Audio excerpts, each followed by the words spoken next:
Dear future generations, I think I speak for the rest of us when I say, sorry. Sorry we left you with our mess of a planet.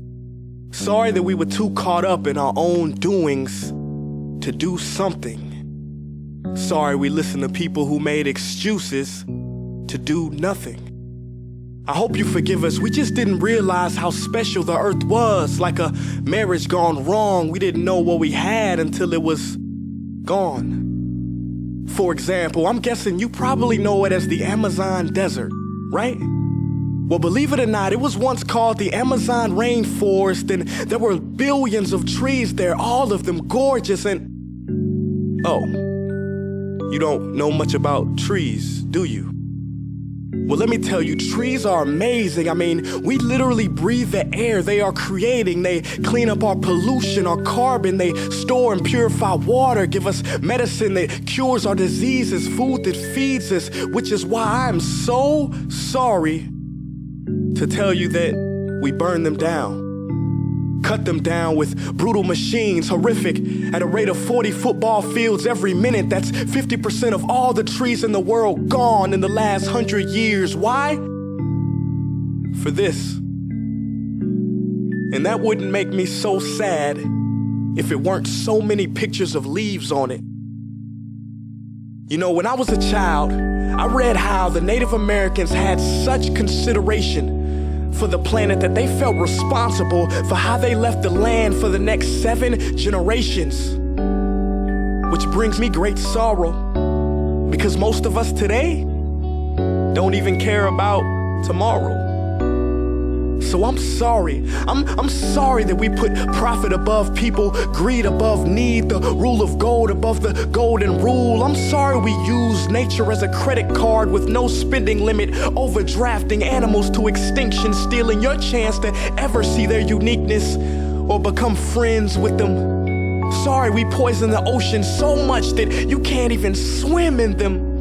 But most of all, I'm sorry about our mindset, 'cause we had the nerve to call this destruction progress. Hey Fox News, if you don't think climate change is a threat, I dare you to interview the thousands of homeless people in Bangladesh. See, while you were in your penthouse nestled, their homes were literally washed away beneath their feet due to rising sea levels. And Sarah Palin, you said that you love the smell of fossil fuels. Well, I urge you to talk to the kids of Beijing who are forced to wear pollution masks just to go to school. See, you can ignore this, but the thing about truth is, it can be denied, not avoided. So I'm sorry, future generations. I'm sorry that our footprint became a sinkhole and not a garden. I'm sorry that we paid so much attention to ISIS and very little to how fast the ice is melting in the Arctic. I'm sorry we doomed you, and I'm sorry we couldn't find another planet in time to move to. You know what? Cut the beat. I'm not sorry. This future, I do not accept it, because an error does not become a mistake until you refuse to correct it. We can redirect this. How? Let me suggest that if a farmer sees a tree that is unhealthy, they don't look at the branches to diagnose it, they look at the root.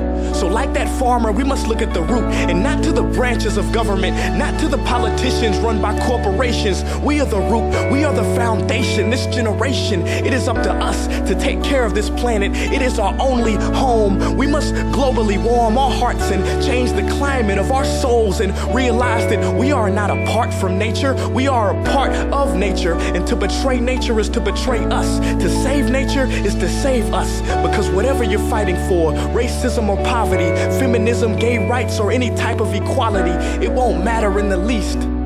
Because if we don't all work together to save the environment, we will be equally extinct.